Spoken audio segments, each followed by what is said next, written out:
so the Well Person Health Check, what exactly is it for? I guess it's targeted probably at any age really. It's people who are feeling in themselves that they think they're fit and well, but they just want to double check, make sure there's nothing else that they're missing. Is there anything they can do to prevent illness in the future?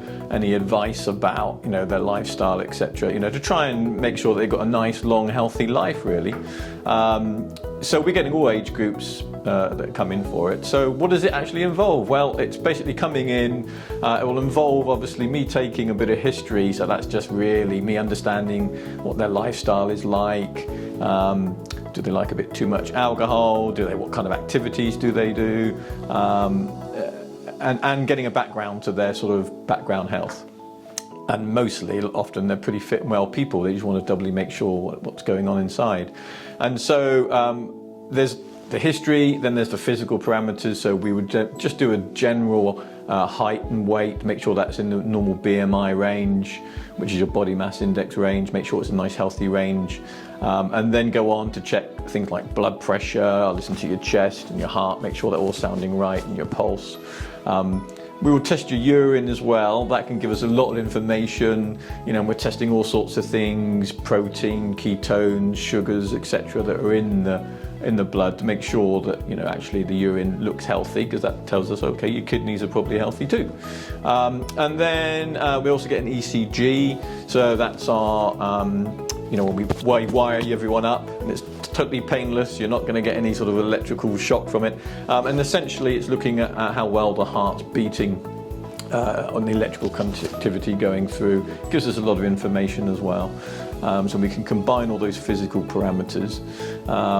And then along with history, and then of course really the geeky bit of my point of view is all the blood tests. So we're looking at all the biochemistry, hematology, the endocrinology that goes on inside the body.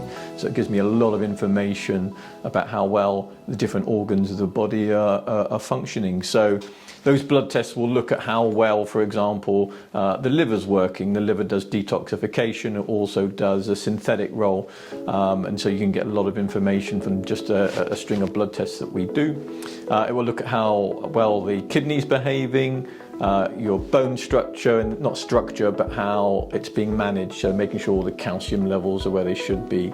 And there's a few other parameters to go along with that.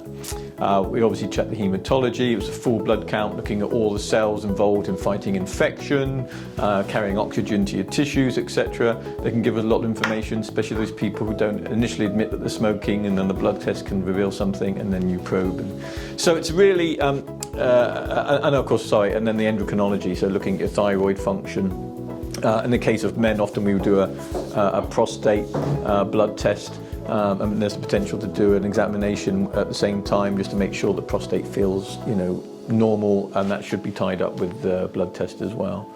And then, just make a few other vitamins like vitamin B12, vitamin D. We can check those as well, should you wish it.